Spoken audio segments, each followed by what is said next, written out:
First tonight, how a community in Derby pulled together after threats to target an immigration advice centre. Hundreds of protesters joined local people in Normanton over fears of far-right violence.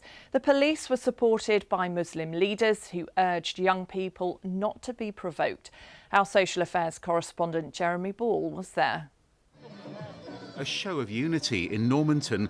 Hundreds of people came from miles around to support a community that felt under threat, with a clear message: Derby won't be divided. My sign says don't be daft. It's very Derbyshire as well. Just don't be daft, just be a nice person. Setting hotels on fire is not concern about immigration. That is an act of hate.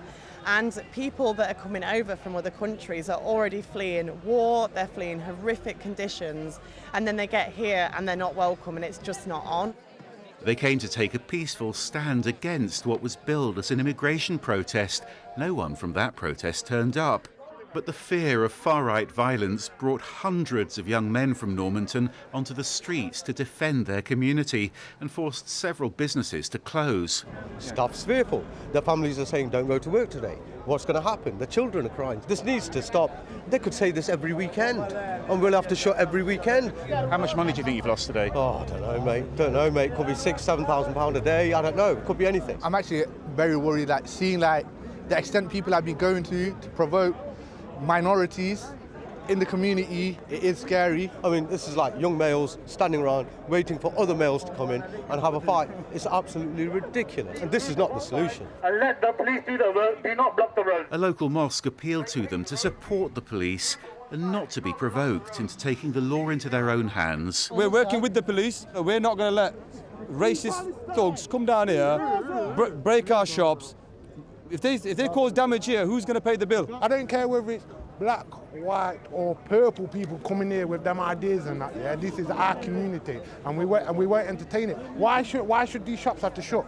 They're living in fear and they want to protect their properties. What we're saying is, a lot of it is hype. The police will do their job. Don't interact. They want us to act. Rise above that. Show them that we're Derby. It's up to you, the rubbish is. Do you think Muslims are to blame? No. And Asghar's trying to allay Jackie's fears too, building bridges by finding common ground. No, listen, you've got to look at my honesty. Please listen to me. You've got a right to speak out because you've got to be heard. Making peace. Welcome to British people. And making new friendships too, as Normanton's Church of England priests met 3 local Muslim leaders.